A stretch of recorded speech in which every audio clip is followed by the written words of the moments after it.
Just like that, it's time for our weekly roundup of all the things Lady just ain't gonna do this week.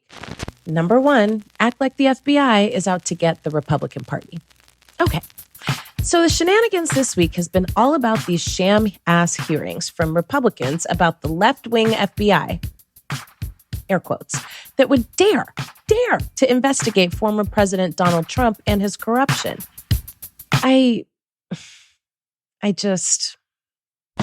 Especially after our last episode where we actually talked to Trevor Aronson, who did a whole entire podcast season on the FBI infiltration of the racial justice movement in Denver. And I don't know, folks, I don't make the news. I just bring it to you, I guess, right? But the point here for you to know, if you don't already know, that this is the party of no plans, no policies, and no proposals. And they're not trying to figure out how to get people health care. They're not trying to make sure that everybody has a say in the rules that are being made about them. They're not trying to address inflation. They're not even trying to figure out how to fix roads and bridges and shit.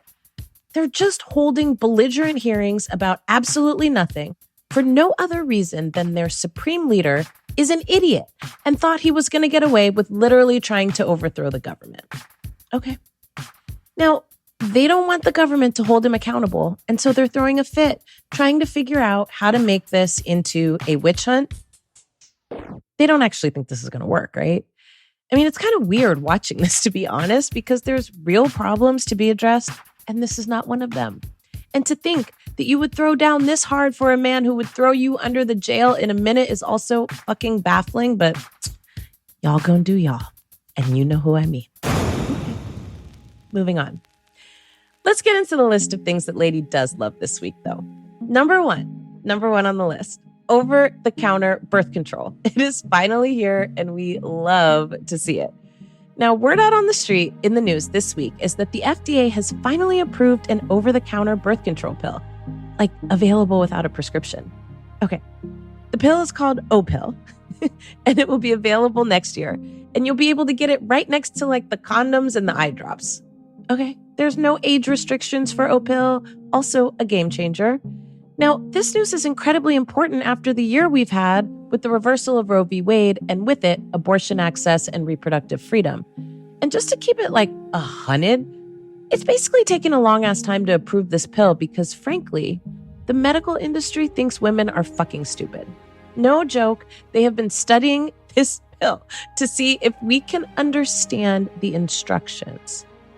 You know, take the pill the same time every day for maximum effectiveness. And if we understand the potential side effects, don't take this if you have a history of breast cancer because it could spur tumor growth. And if you have unusual vaginal bleeding, talk to your doctor. This is not rocket science. Honestly, this country is a lot sometimes. But do not let the state of patriarchy keep you from celebrating a win for women.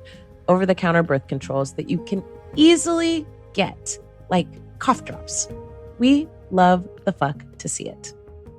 Other things on Ladies' Love List is the writers and actors strike. We love this. I mean, look, so long to your summer shows and movies, because when you don't pay the workers, it means we got to shut it down.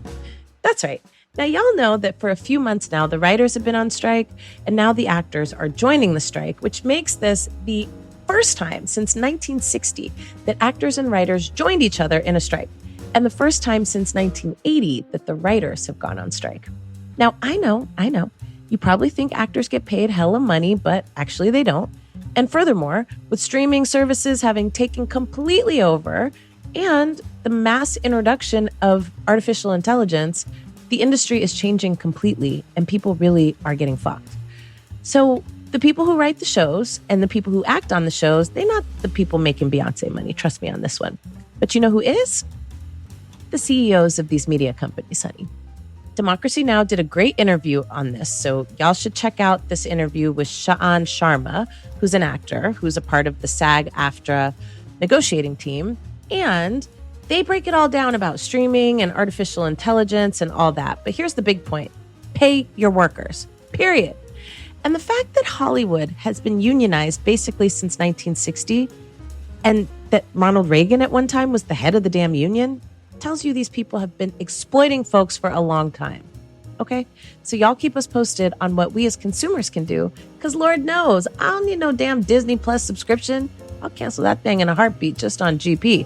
But give me a reason. Last, but of course not least, ever least on our list of things that Lady loves this week is the 10-year anniversary of the start of Black Lives Matter.